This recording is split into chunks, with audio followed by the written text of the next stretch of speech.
welcome our special guests and others who join us today. This year's theme for Constitution Day is Constitution and Justice. It is especially important that we continue to explore the intersections of our democracy, our democratic principles that shape our nation, our mission here at American Baptist College. I'm glad to have present our chair of the board, Denny Marshall, and one who is in town from Los Angeles, California, Alonzo Warren, pastor of Mary Baptist Church in Los Angeles, California. Let's give him a hand for stopping by. We are especially honored to have Ashley Uptons, the president of the president-elect. Well, we're just gonna make it president. President-elect of the National Bar Association, the first female from Tennessee.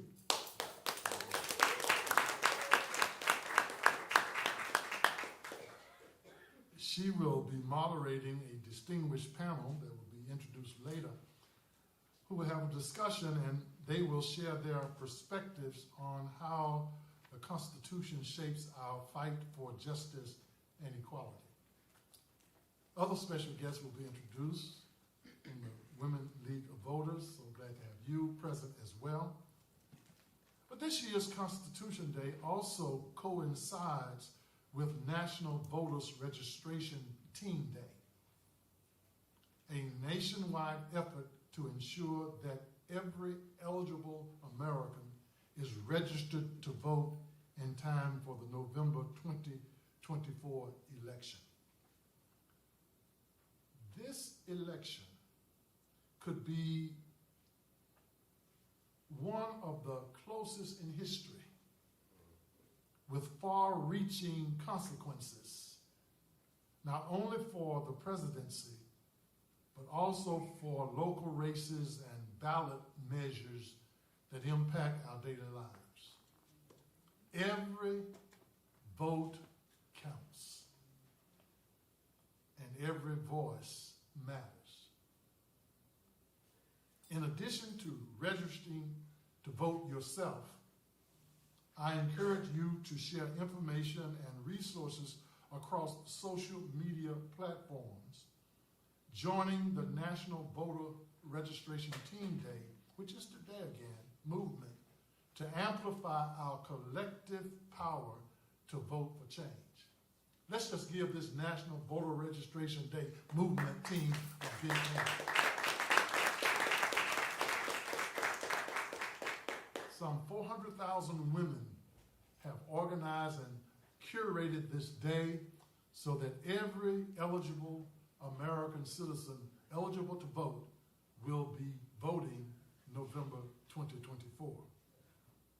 In addition to registering to vote yourself, I encourage you to share information and resources across social media platforms so that you can, and your voice and your influence can encourage others to do as you will do. Vote. Your vote is your voice. I'll say that again. Your vote is your voice. Can you say it with me? Your vote is your voice. And we need to make sure it is heard. As we commemorate Constitution Day at American Baptist College, we reflect on the profound intersection of justice, race, religion, and culture in shaping our nation's founding document. The United States Constitution, hailed as the bedrock of democracy, was originally crafted by a select group of elite white men, property owners, who sought to preserve their power and status. It did not include enslaved black people in its vision of freedom and equality. Instead, the Constitution was written in a cultural context shaped and steeped in whiteness, where racial exclusion was codified and justice for all as an ideal was left unrealized for many. The African American quest for justice and freedom stands as a central narrative in the true unfolding of American democracy. As journalist Nicole Hannah-Jones powerfully reminds us in her work, The 1619 Project, the United States is a nation founded on both an ideal and a lie. The Declaration of Independence' famous assertion that all men, include women, all men are created equal, was hollow for the enslaved black men and women who made up a fifth of the population at the time. Yet, despite their violent exclusion from the very freedoms promised in that founding document, African Americans have led the charge to realize the full potential of those ideals. They have been the salt of the earth of this democracy, from Crispus Attucks, a black man who was the first to die in the American Revolution, to countless Americans like Barbara Jordan who have fought and protested and resisted. It is through their persistent struggle that our democracy has evolved. Black Americans' unwavering belief in the ideals of liberty and justice, despite being denied rights, have been the driving force behind America's quest to live up to its foundational promises. As Hannah-Jones again writes, without the idealistic, strenuous, and patriotic efforts of black Americans, our democracy today would look vastly different. It might not be a democracy at all. So in today's America, in this season of voting, significant threats challenge the sustainability of the principles enshrined in the U.S. Constitution and the overall health of our democracy. Erosion of voters' rights, the right to vote, a cornerstone of the democracy, and our participation in it, faces increasing challenges. Voter suppression tactics, such as restricted voting laws, gerrymandering, and efforts to limit access to mail-in ballots, early voting, disproportionality affects communities of color, the poor, and the elderly. These actions undermine the core democratic principle that all citizens should have an equal voice in shaping their government. Disinformation and misinformation, political polarization, extremism, the growing divide between political ideologies has made constructive dialogue and compromise difficult, if not impossible.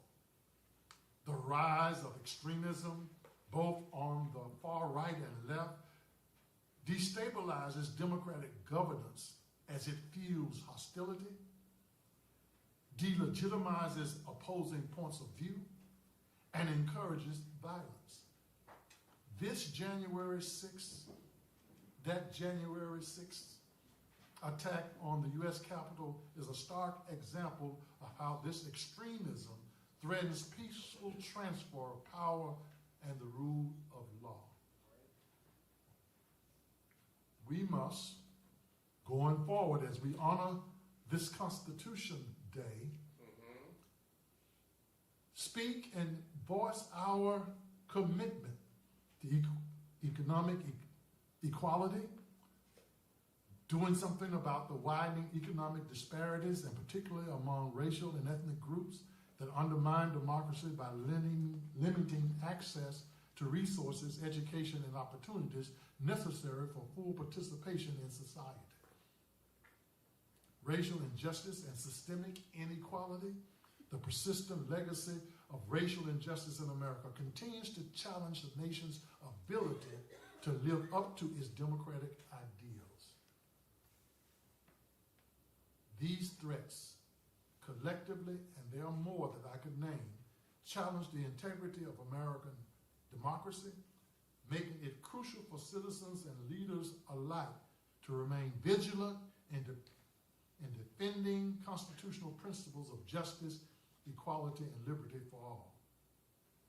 So honoring Constitution Day and honoring our commitment to justice coincide with what it means to be citizens of this republic, safeguarding hard-earned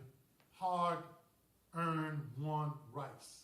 As the video you saw introducing the program, we have fought hard and long for voting rights. Not just voting rights, but the right to be free in all the spaces this republic offers its citizens. Right to vote, along with civil and freedom rights. African Americans, women, and other marginalized groups have fought long and hard to gain full citizenship and equality under law. It has taken so long for full citizenship to be granted to all Americans.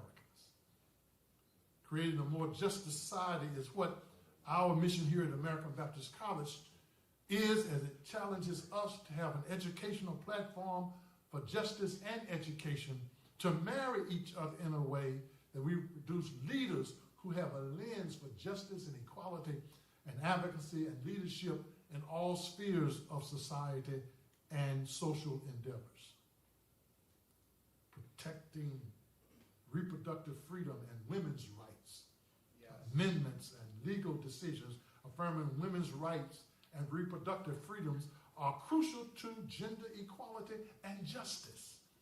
Voting for leaders who support these rights ensures that women can make decisions about their bodies and futures, engaging in social movements that protect these freedoms in a way to ensure that progress continues, particularly in the face of efforts to roll back these rights. The women are trafficked. Confronting xenophobia, as I come to a conclusion, as I set the pace and moment for this evening. Confronting xenophobia and racism and hate, tolerating violence, hate, speech, and racism directly undermines democracy. These forces threaten to divide the country and exclude certain groups from full participation.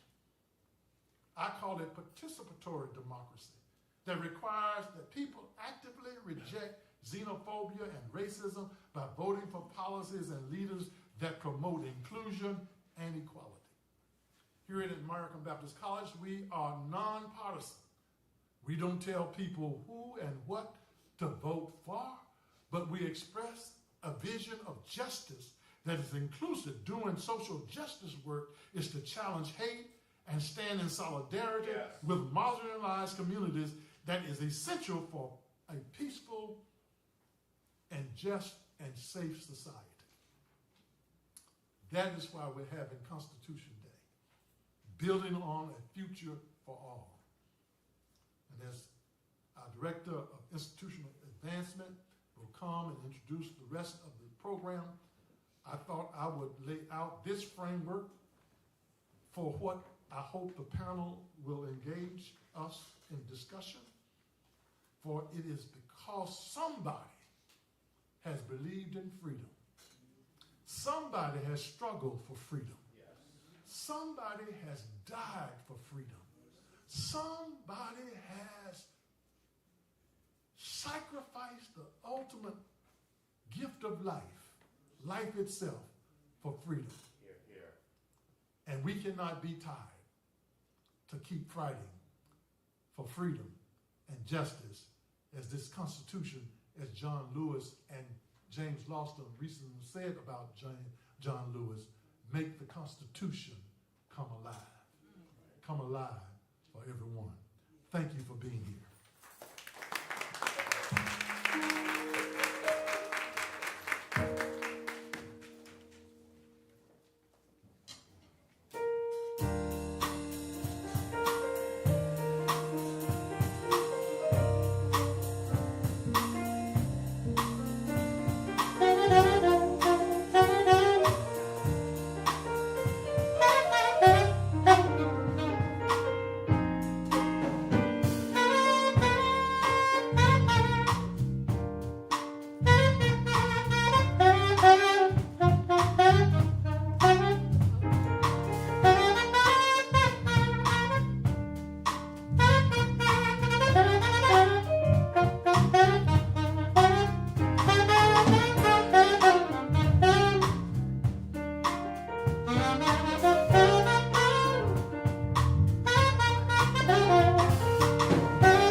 Dubbed them the ABC Trio. Let's give them another round of applause. Thank you for the introduction, President Harris. I'm Phyllis Qualls, Chief Advancement Officer here at American Baptist College, and it is my privilege tonight to bring the occasion and introduce our panelists in place of Executive Vice President Richard Jackson, who was not able to join us this evening. As an attorney and a history enthusiast, Mr. Jackson enjoys the task of spearheading the college's Constitution Day activities each year. And Dr. Harris, thank you for doing your part in that. It takes two of us to replace Mr. Jackson. So I'll do my best to do the second part. But first, let me take a moment before we begin, to thank all of you for being here. Yes. And to acknowledge some of you in the audience. This is a special time in the history of this country, and to sit and listen and be moved to action is what we want to do. Let me please introduce our members of our senior staff who are here. Mrs. Phyllis Hildreth, Vice President Phoebe Dickerson. They are here, and I lost Dr. Dickerson already. And our Chief Advancement Officer and our Senior Information for Technology, Ed Wisdom, are not able to be with us this evening, but we acknowledge them for the work that they continuously do. And from our Board of Trustees, he's already been introduced, but I'll call his name again, and for being here with us tonight. So we thank you. There you go, Mr. Denny Marshall, our Chair of the Board of Trustees, for being with us. It was 237 years ago today, on September 17th, 1787, that the United States Constitution was signed by delegates of the Constitutional Convention in Philadelphia. The law establishing the holiday as we now observe it was created in 2004. But this milestone has been celebrated in one way or another for more than a century. Our Constitution is a cornerstone of our democracy. In the words of the late Supreme Court Justice Ruth Bader Ginsburg, we have the oldest written Constitution still in force in the world. And it starts out with these three words: we, the people. The Constitution is certainly a document of the people, and it is the duty of the people, all of us, to ensure that it remains relevant and that it is strong. Hear, hear. Our esteemed panel members are all dedicated to that task, and I'm delighted to have them join us here at American Baptist College to share their perspectives on the Constitution and justice. Just as the Constitution is a historical document, our moderator also knows about making history. Earlier this summer, she was elected as the first woman from the great state of Tennessee to serve as president of the National Bar Association.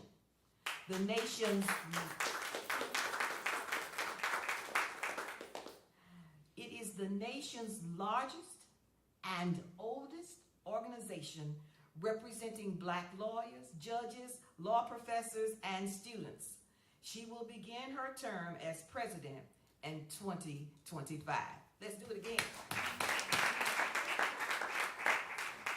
A Nashville native, and she had already met some home folk and know her mama and your daddy already.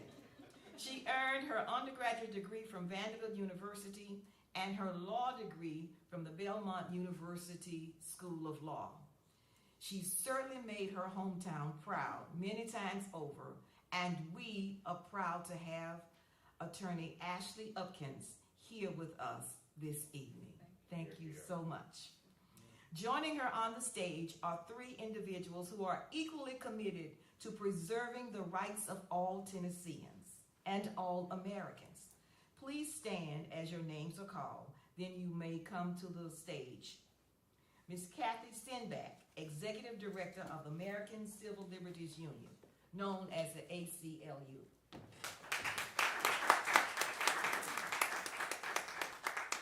Ms. Tequila Johnson, co-founder and executive director of the Equity Alliance. And that has its own story that we can all tell for days. And Ms. Debbie Gold, president of the League of Women Voters of Tennessee. Please welcome our moderator and our panelists.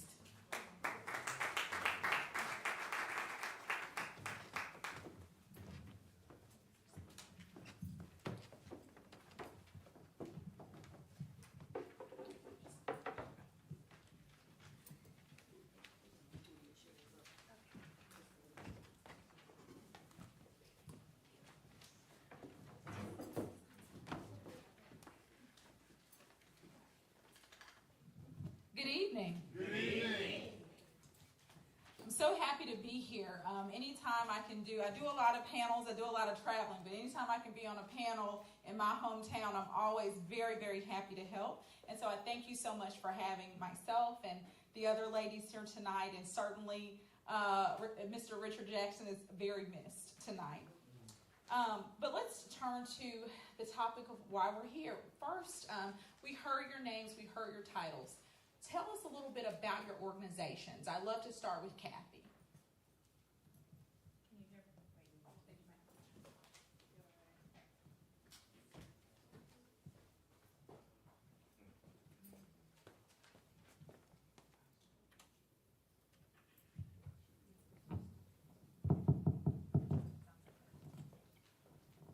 Good evening, everyone.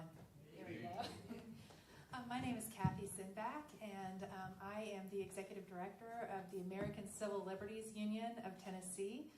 That is the affiliate, the state affiliate of the nationwide organization, American Civil Liberties Union. We work closely with our national organization, but we specifically focus on Tennessee civil liberties and civil rights issues. Our organization is focused specifically on constitutional rights, so I'm really honored to be here today to talk about my favorite topic. We seek to uphold and to expand, as Dr. Harris said, the Constitution was not originally drafted to apply to everyone, and our mission is to expand the rights of the Constitution to all Tennesseans, and as the national organization to all Americans.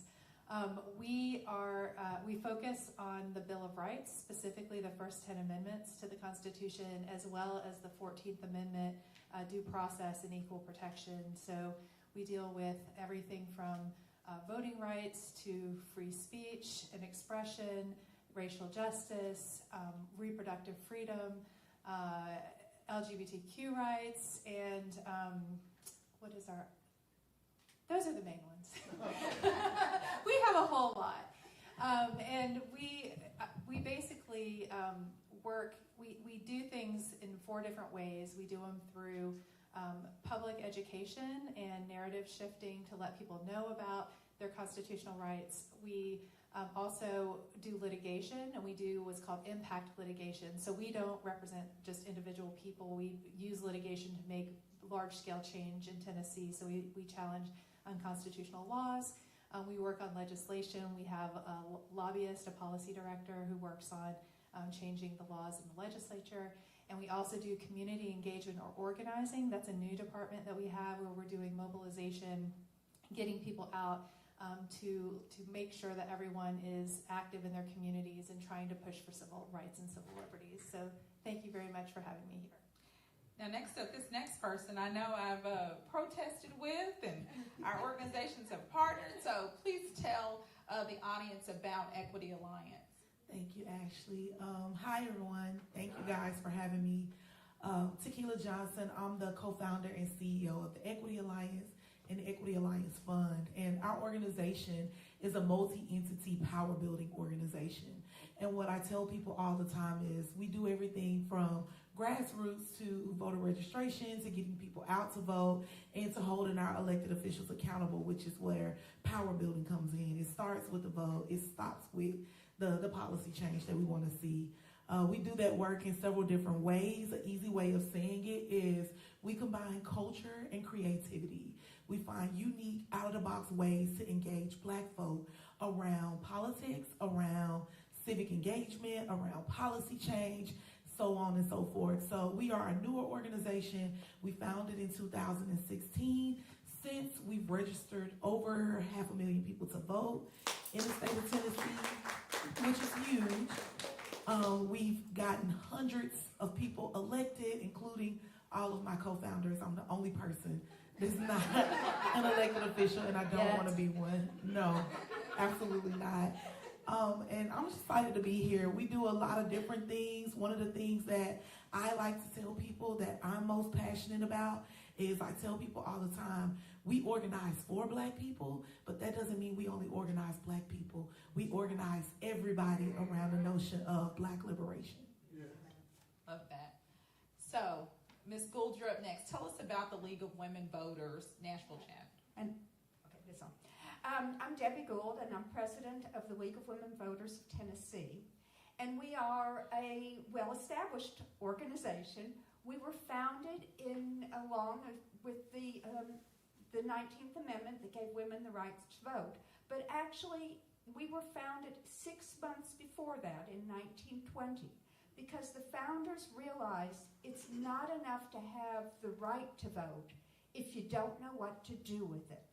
And we felt very important as an organization, and this has been what's carried us through, is how do we help all Americans have the right to vote, but also the education and the understanding of what to do with it, and to have and to consider also that voting is only part of the continuum of being part of a community. And there are many ways to be embedded in a community and to help it grow. And that's really what we try to do. We are a nonpartisan organization of volunteers. We are now men and women members, and we have members not just in Tennessee, but all across the nation. Thank you. Now, Debbie, I'm going to stay with you. Can I call you Debbie? Sure. Okay. I'm going to stay with you. One of the things you talked about just now was talking about knowing what to do with that vote, right? Not just having the vote, but knowing what to do. On this Constitution Day, do you believe that the average American understands their constitutional rights? No. And I would say that for most Americans, they at least have sort of a vague working knowledge of the First Amendment and the Second Amendment, and then everything else is a blur. They just don't understand how many basic elements there are.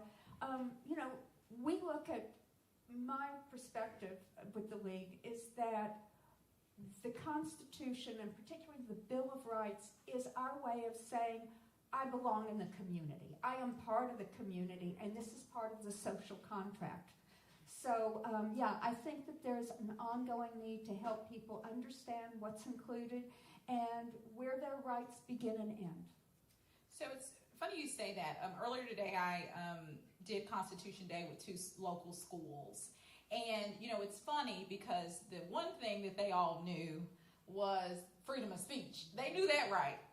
But as you stated, it's very fuzzy after that. And then somebody threw in the right to remain silent, which as an attorney, that is very important to know. My Miranda's a little different than hits upon constitutional rights, but that's not what we were going for. But with that being said, let's talk about the young voters. And so this next question is for you, Tequila. You have done an amazing job at Equity Alliance. Your whole team has done an amazing job engaging the young voter. And so what do you believe has proven most effective in engaging younger voters and young voter turnout? I think, and this is so relevant to Constitution Day, right? We're talking about something that applies to us but wasn't written with us in mind. And I think about that when people ask about young voters, because most of the time we talk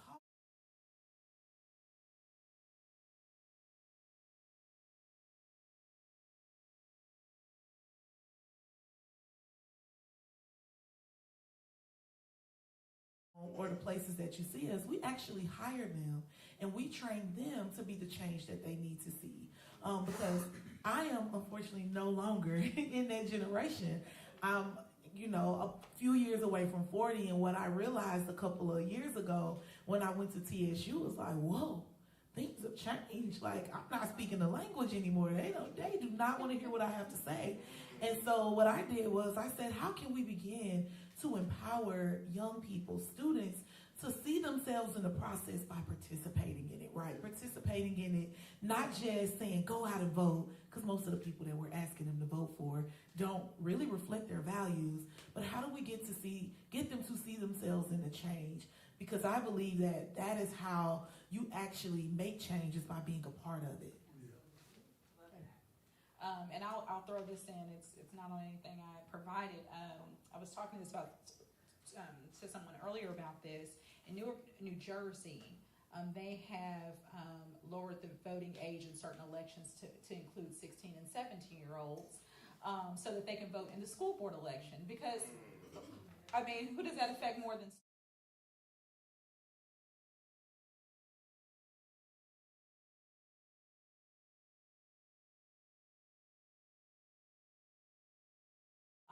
Now, with that being said, I think I'm going to stick with you on this one, Tequila. I'm sorry to follow up, but, you're talking about, younger voters. And, I know my son will be 17 next month, and, you can't keep them off of social media. You can't keep them, off technology.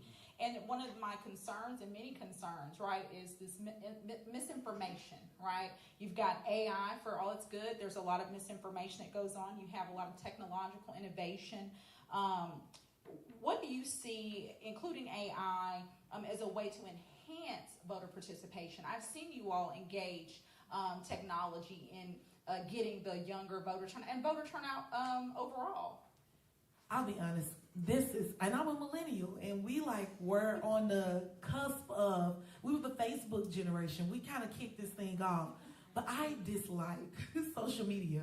But as you can see, I have a social media person here with me, capturing me, because what I realize is now we live in a generation where everything is right at your fingertips. And so before, I remember having to go to the library and look in the back of the book and get the card and do all this. Now I can just Google it. So the best way to combat misinformation and disinformation is by making the right information accessible. But what I've realized is most of us, like myself, who over-intellectualize a lot of the things that we're talking about or we're going to be talking about today, we oftentimes don't want to do what it takes to do social media, which it takes a lot of self-presentation, right? You have to almost become an influencer. You have to structure how you're presenting the information. You have to make it digestible. You have to make it entertaining. And it takes a lot. And so I've told several people, just people who I've advised, I've done a lot of advisement with older organizations and helping them see how we're able to move so quickly. And I've told them, if you don't have a person managing social media, and if you are not building an email list, you are no longer growing. Because information, nobody reads the newspaper anymore. There's going to become a time where we're going to sit down and we're going to have to tell our grandkids and great-grandkids, hey, this is a artifact now. This used to be a newspaper. They used to throw these at your door. I was showing my daughter how to mail an envelope, and she was like, can't we just send an email? So I think one of the things that we have to do, and this is where I feel like that multi-generational organizing that is represented up here, actually, great job getting us all up here. But I think this needs to be reflected in the space because she has knowledge, she's seen things that I haven't seen. And imagine if we, across generations, put that together, and I help them with social media, and we could really, really change and grow faster. And you hit on something truly, one of the things I've heard a lot this year is some version on respecting our past, but securing our future, right? Because we have to take the knowledge and understand the history, right, where we came from. People like to think that was back then, that has nothing to do, but we see a lot of things and obstacles that we overcame that are, popping back up. And so with that, Kathy, I wanted you to speak a little bit about the historical origins of voter suppression and gerrymandering in Tennessee, and also how it affects minority representation in elections. Absolutely. I think most of us know some things about the history, the very dark history that a lot of our legislators are now trying to erase of racism in Tennessee and in America. And they're trying to erase it through book bans. I'm actually going to Rutherford County on Thursday night because they're trying to ban the book Beloved by Toni Morrison, which gives a really, amazing account of slavery. They don't want our children reading about these things, but we know that there have been efforts from the very beginning of our country to suppress the black vote, starting with black people not having the right to vote at all the way through poll taxes and so-called literacy tests, which were impossible, and just restrictions on voting, all the way to our current day restrictions, which are in many ways less obvious but more insidious. Currently in Tennessee, we have 500,000 people who can't vote because of felony convictions on their record, and that's 200,000 of those are Black individuals, and that's 1 in 5 voting age, Black voting age people in Tennessee are not able to vote, and so we have really seen the just elimination of the Black vote largely in Tennessee, and that's been compounded by gerrymandering and drawing districts in a way that are very racially segregated, and in that way, really eliminating the Black vote from counting as it should. And the courts have really been involved in perpetuating this by saying, okay, you can gerrymander along political lines, just not along racial lines. And it just so happens that, we're going to say this is political and not racial. And so one of the things when I'm talking to people about voting that's so important is really knowing who are your judicial officers who are being elected? Who are the people who are making these rules, who are interpreting our constitutional rights, both in the state and also in the nation? Because the way that these constitutional rights are interpreted is everything. And so I could go on, and I know Tequila could as well, about the various methods of voter suppression. But just, I would recommend, if anyone hasn't seen, the New York Times did an excellent video a few days ago that shows a woman who's trying to get her voting rights back.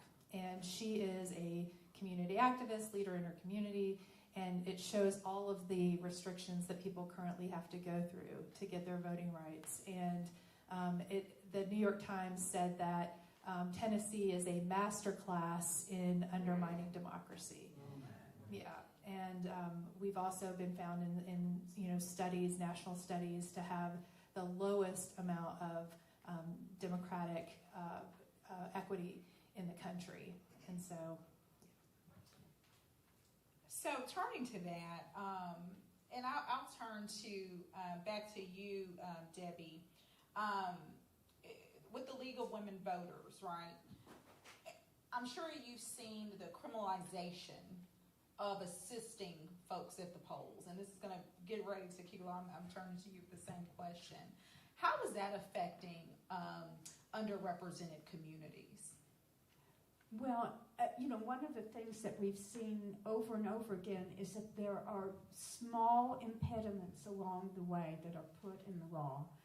And each little piece might have an impact, a small impact, but collectively, there's a reason why we had 14% participation in our primary elections in August, which is just so appallingly low that it's hard to imagine. But one of the impacts, for example, is that if you want to vote absentee, if you want to vote by mail, nobody else can just say, here's a form. The form so that you can ask for the absentee ballot, which is a ridiculous idea to think that that's going to be the issue that would affect election integrity. So what we see is that all these things matter, and that people who might, for a variety of reasons, be new to voting, first-time voters, there might be one of these issues and they go, forget it. It's just too complicated. I'm not fooling with this. And so, we have to make voting as accessible as it was intended to be. And, we're very concerned about it, and that's why the League works with our partners up here to do advocacy work at the legislature, because it's how those laws are created that has gotten us in this situation. And I love this. I just want to highlight for a moment, you've got your true grassroots organizations. You've got your more established organizations. You've got the ones that also take it to court, right? And you need every aspect, okay? Right. Sometimes these amazing organizations are working in silos, and it truly takes the full, right? It's great if you're outside the courthouse and affecting change. How are you changing anything if you don't change the law, right? That's the impediment. And so, well done. And I might add, Yes. We have all been in lawsuits together. Absolutely, absolutely. Very proud to And be what- associated. And I don't have to tell you, National Bar Association, when you get a group of lawyers together, what typically happens. So, but let's turn, we were talking about, earlier, Tequila, you were talking about students and absentee ballots. You mentioned it as well. Let's talk a little bit about voter ID, because it's something that sometimes seems harmless. Oh, we should know who's coming to vote. There's all of this misinformation about election fraud when we barely can get people out there. Talk a little bit about these stringent voter ID laws and how it's having a massive impact on not just people of color, but unhoused people as well. It's crazy that you asked that, because we have helped probably close to 1,000 students request an absentee ballot. And it keeps me up at night because, one, they're from all over the country. All of the rules are different. Some of them live in rural small counties that don't have an election commission, so trying to figure out who they need to talk to. It is a hot mess. And everybody tells you something different. I don't know if that's supposed to be the law. I don't know.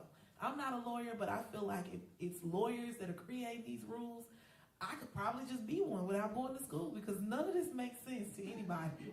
So I'll start with These that. are not lawyers. If you look at our Tennessee Okay. legislation, most of them are not attorneys. I just want to throw that I out. just have to put that out there. We need I some feel like- more. Are you a lawyer? But anyway. You're not a lawyer, okay.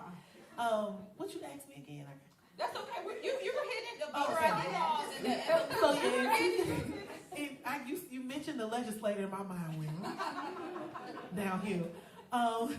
So yeah, in 2011, Tennessee became one of, I believe, Debbie helped me, 5 states that requires an ID to vote. And I like to tell people that I'm part of the reason why, because in 2008, I was one of Obama's collegiate fellows, and we organized hundreds of thousands of students, and they got scared, and they was like, we got to stop these students, because most movements have happened on college campuses.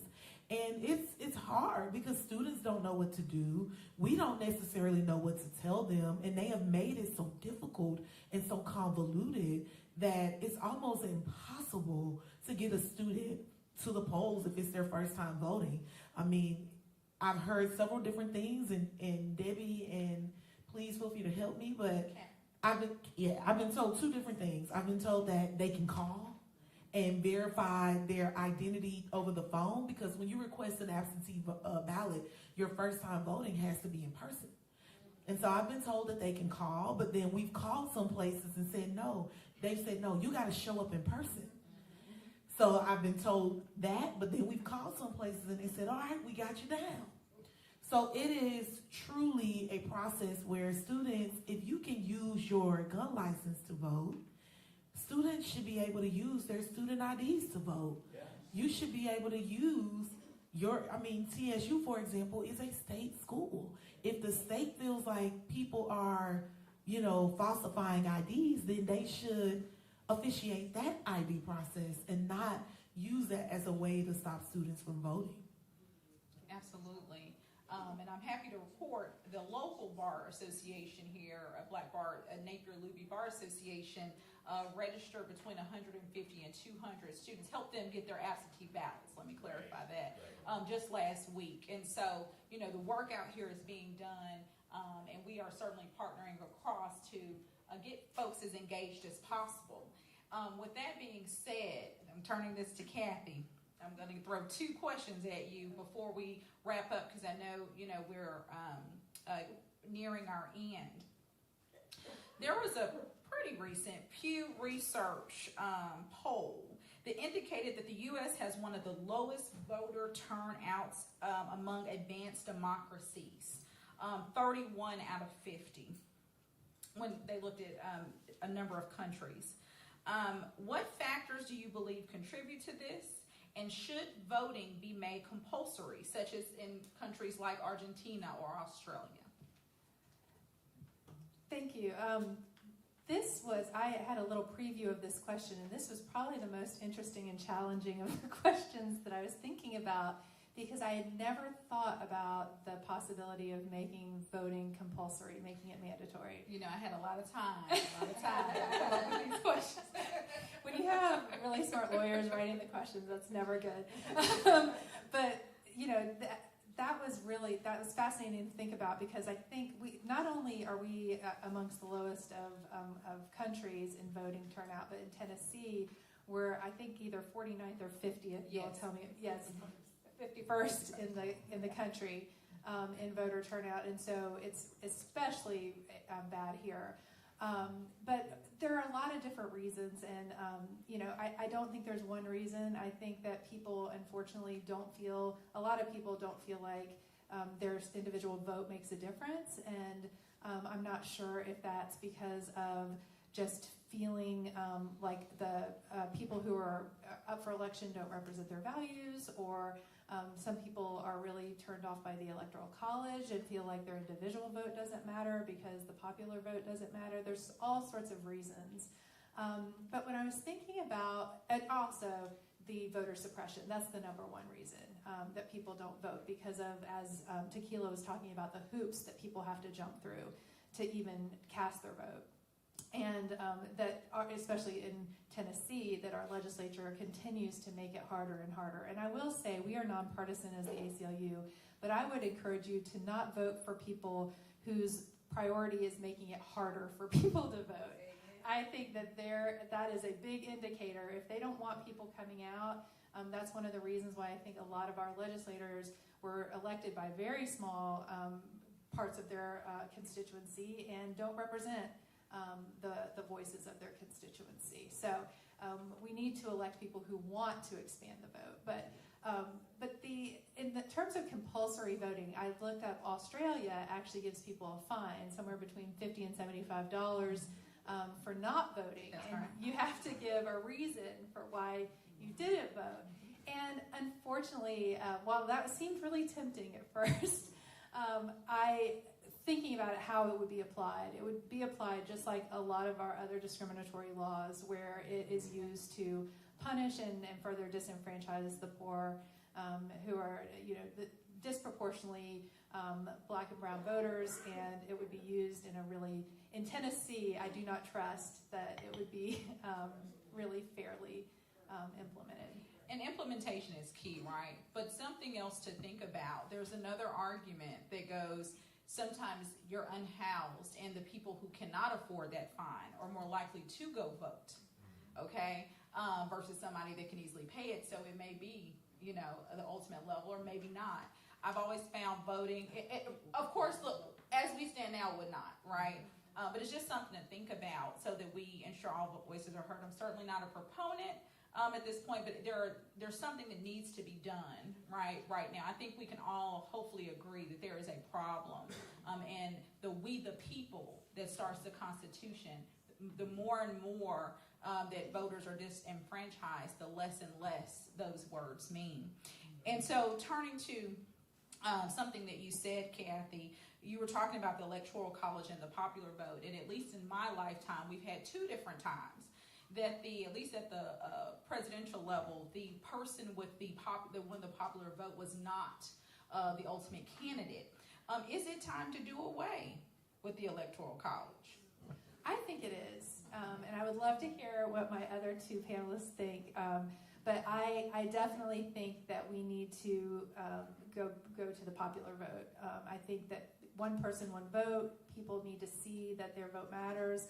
I think that would go a long way to encouraging more voter turnout. I'd be interested to hear what Tequila and Debbie think. Oh, I definitely think the Electoral College should have been eliminated a long time ago. And in fact, there have been an enormous number of times that it's been proposed in Congress and hasn't gotten traction.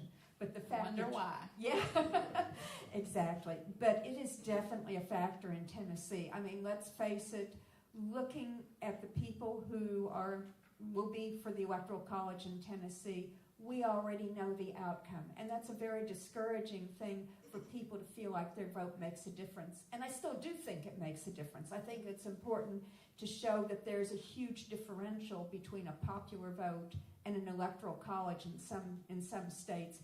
because that makes it easier to make the case to eliminate it. Absolutely. Here. Absolutely. For the last few months, I've spent a lot of time studying a lot of people who oppose my values, looking at the Heritage Foundation and the Schaefer Foundation, and like reading about some of their strategies. And the number one thing that I can say I've read probably about 10 books, the number one thing that is consistent is their strategy is to keep us from voting. It is not to get more people to vote, it is to keep us from voting. And so when I think about that in the Electoral College, absolutely abolish the Electoral College, but don't stop there. Take dirty money out of politics. Absolutely. Because what will happen is people will start to influence the popular vote by buying up all of the airtime and buying up votes. I've heard about candidates in smaller states giving away money at the polls, like $20 bills to people to go and vote. We know that is illegal, but imagine if we did abolish the Electoral College, just how much more money will pour into controlling the popular vote, how much more misinformation and disinformation would flood the media, would flood social media. So I think if we do, I don't know if a constitutional convention has to be enacted to abolish the Electoral College. No. It No, doesn't- it would just be It's just be a another vote? amendment. You know, we've done Yeah. it before. And we can do it again. Well, there you have it. Yeah. That's something that we should all fight for. I mean, just let me know when you're ready. But put money, take money out too. Thank you so much for this panel. I do want to leave. I'm always big on ending something with a call to action. This has been a wonderful discussion, but I always want us to, once we get the education, right? Once we educate, we need to activate and we need to go agitate, right? And so what, ladies, quickly, is your one call to action to encourage people to get engaged in the civic process? I'll start with Kathy. I will say encourage all of your friends, everyone you know, everyone you get on your social media or all your contacts, all your fellow students, church members, family, to go and early vote. Early voting is October 16th through October 31st. A lot of times I've been guilty of this, waiting till November 5th to cast my vote, and you may get sick that day, something may come up. Just encourage everyone you know to early vote. That's my one thing. I would say everybody in here become an organizer. The people who are least likely to vote are those that we refer to as the new rising American majority. That's people under 35, single women, black and brown folk. So I know each person in here has a cell phone.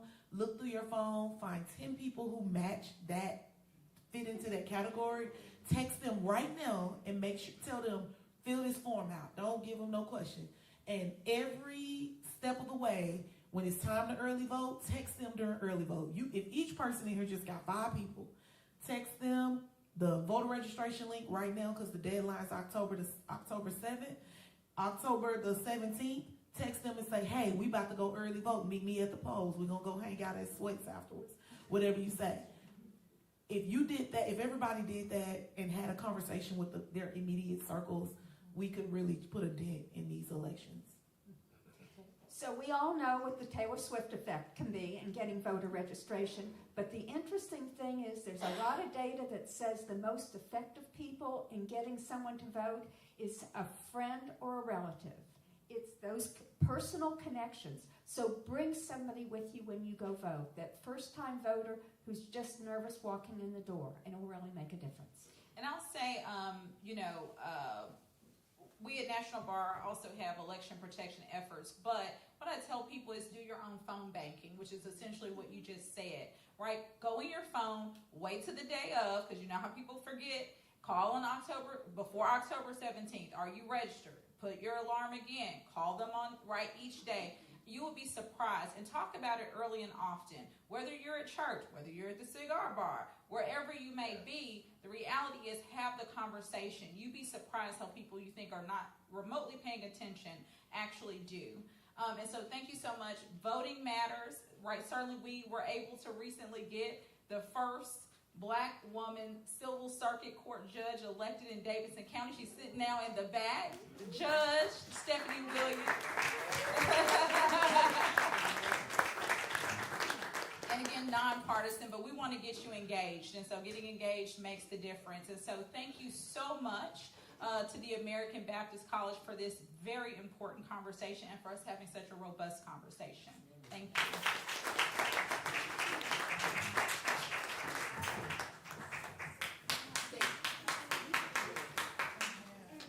Okay, we're gonna do Q&A. Do we have any questions from the audience for our panelists and our moderator?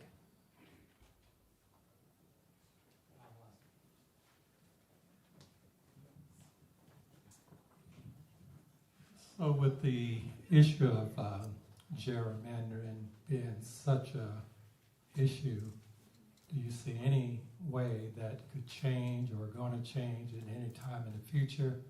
And unfortunately, I think both parties have set that as something that they do when they're in office.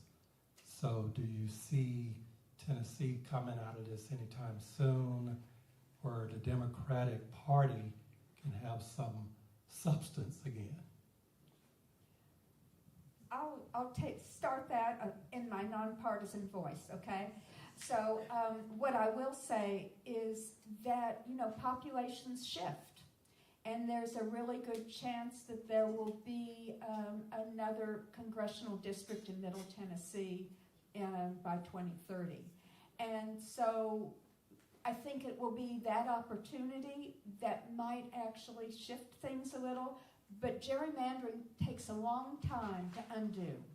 And it's not going to happen within the next 10 years where we're going to be happy with it. It may be, several decades away. I just want it to happen in my lifetime. That's all.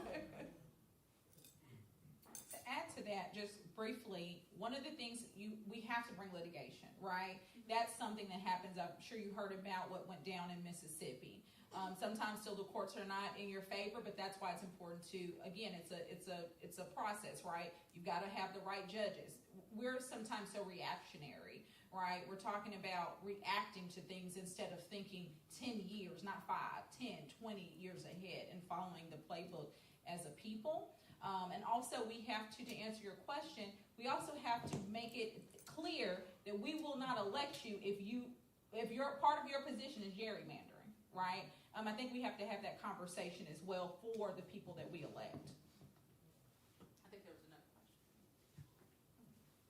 Yes, my name is Charlene Harrison. I'm a student here at American Baptist College, and I am wanting to ask, what percentage of the low-income areas have actually been reached, and how many, or what percentage, or what number of people have actually been registered voters? Like in the, when I say low income, we're talking about J.C. Napier, we're talking about Dodge City, we're talking about all of the low-income areas. Are you talking about in Davidson County? In Davidson County or wherever. Yeah. So that's I want Tequila to answer that, but that is her specialty. Okay. And so 37208, if you want specific zip codes as well. Yeah, I live in 37208. So even though now I'm the CEO and I'm no longer doing door-to-door work, I make it my point to knock on every door on my street because I want my neighbors to know who I am. And when it comes to the elections in my neighborhood, I want them to know that I got their back. We have so many programs. I'm not going to go through all of them, but one of them, we actually ride the bus and we register voters on the bus. We go to nightclubs and we register voters at the nightclubs. So we're doing voter registration everywhere. I mean, between the League of Women Voters, the Equity Alliance, Civic Tennessee, voter registration is happening everywhere. I will say Tennessee ranks 49th in voter turnout, and that is intentional. And unfortunately, one of the problems we run into when we go to a lot of the housing projects to register voters are a lot of them aren't able to vote because they have prior convictions. And as she mentioned earlier, Tennessee has the highest rate of Black individuals who are disenfranchised in the country. Tennessee is the only state that requires child support be up to date before you can have your rights restored, on top of a very convoluted process that includes other fines and fees, in addition to Tennessee being one of the only states that allows child support to continue to accrue while someone is incarcerated. So there are just so many layers when you think about low income and especially unhoused communities and getting them registered to vote, including a driver's license. I've run into a lot of people who didn't have a driver's license. We did try to do some peer crowdsourcing and fundraising to pay our fines and fees, and we raised like $170,000. And I was so proud because I was like, oh man, we're about to mess them up. And then I realized the average person has $50,000 to $60,000 worth of fines and fees. And then I had all of the mom groups attacking me because of child support.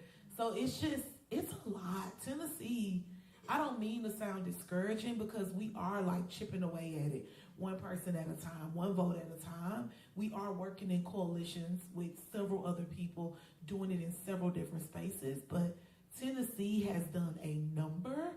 Since 98, we were 28th easiest to vote in. Now we're 49th.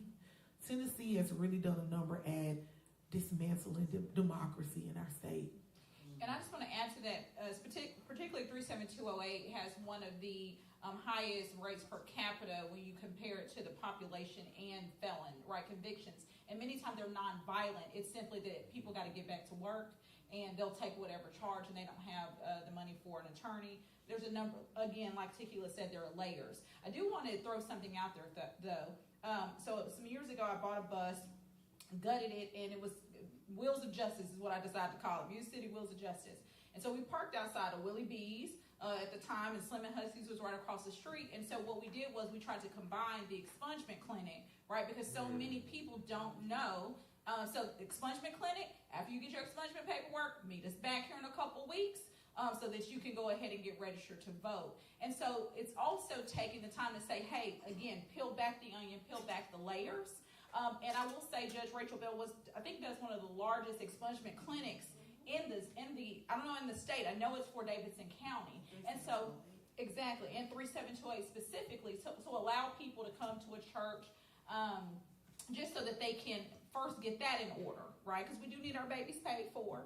We do need the ability to work, but also then as well to vote. So I do want to provide that information to you as well. Okay, and I have another question. For our Latinos and the other nationalities of people, how do you have any figuration or percentage of how many of them are actually registered to vote, or what steps are being taken when it comes to that? Because I live mostly in an area where there are Latinos and Mexicans and good. That'd be a Kathy. Okay.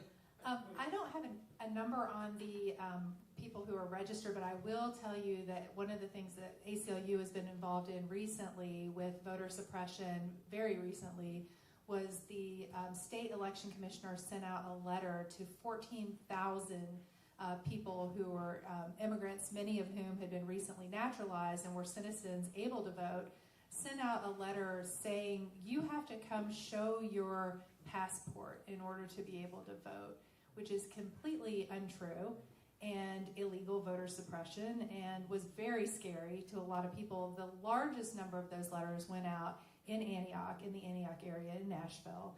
And I have talked to some people who were recently naturalized citizens, and they, when they read that letter, thought that they were not going to be able to vote if they didn't bring their passport down somewhere and show it to someone, and were scared. I mean, they're newly naturalized citizens, and they don't want to. They know that people have been charged for voting, fraud, that for very minor infractions, and so they were scared. And so we sent a letter with a lot of other groups that worked with us on that.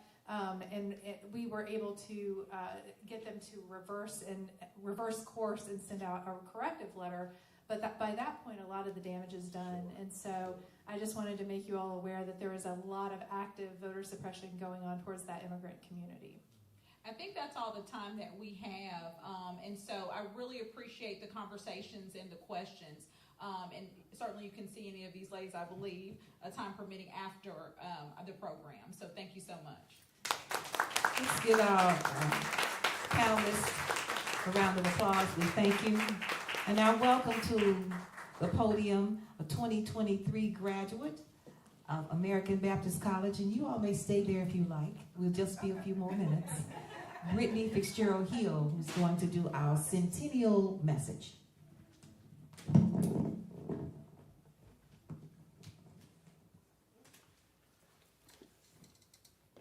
Good evening. Good evening. As she stated, I am a 2023 graduate of American Baptist College. I graduated with my BA in Behavioral Studies, and I am a product of 37208. So here we go. On behalf of the students and the alumni of American Baptist College, we want to welcome you to the Holy Hill. We know the Constitution of the United States is the supreme law of the United States, written by our founding fathers.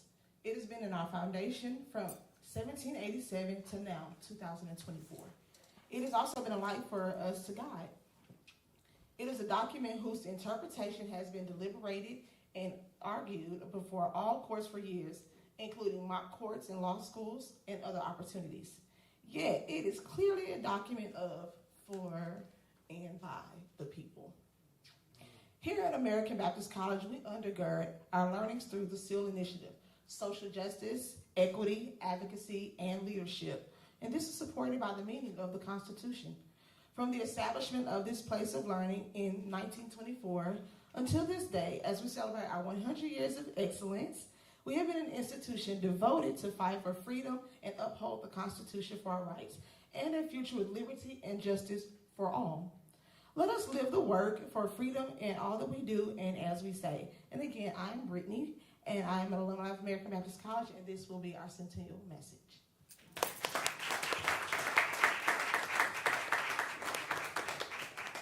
Thank you, Brittany, and thank all of you for being here this evening and sharing such robust conversation where there is voter education, voter registration, and voter implementation. We have our call to action. So thank you all so much. As you've heard and seen, the Constitution is very important to our daily lives. It is our guiding light for the principles by which we live. Various interpretations bring serious debates on the meaning from the founding fathers. However, it is the words by which we exist in this country. Again, let us thank our moderator and our panelists. And American Baptist College is celebrating its centennial year. And we are proud to still be here and standing strong. And our president has a quarter of those 100 years under his belt. He celebrates his 25th year this year as well. In just a few weeks, we'll be recognizing our centennial with a variety of events that will continue our 2-year celebration. We begin on Sunday, October 20th, with the ribbon cutting of the Special Collections Room in this library on the 2nd floor. You will develop a wonderful appreciation of how we began our Special Collections journey. The Garnet Neighborhood Lectures will begin on Monday, October 21st, with a community homecoming, let's get it on event. And the events take place Tuesday through Thursday with outstanding speakers, preachers, and lecturers. We'll end the lecture series with a centennial celebration on that Friday and plans for the culminating celebration in October of 2025, along with other activities. American Baptist College is truly something to celebrate, and we invite you to join us to ensure that our flame lasts forever. President Harris, will you join me for our alma mater and closing remarks?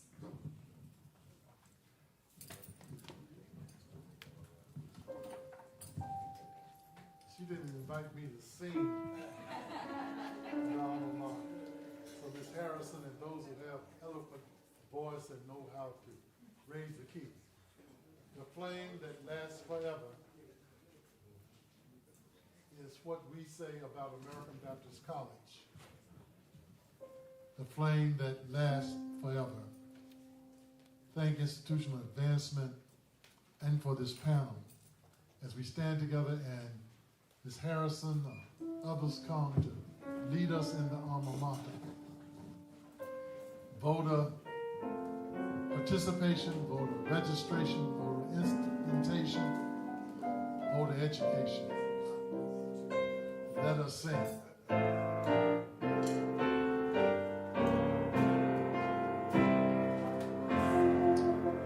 We love the almond fire, the screw and cherry slow. The world will be together wherever we may go. Thy words will never alter, will never ever falter in showing forth thy faithfulness, Jesus. The world will praise us together wherever they may go. Thy word that made them prudent, because they love thee so. They'll never get the pleasures, the dear and precious treasures of all thy love and righteousness, A.P.T.S. The name of our teachers shall linger in our hearts. The words of all thy preachers shall come to Satan's cause. We'll honor thee forever, forsake thee never, never. Forever sing thy singers,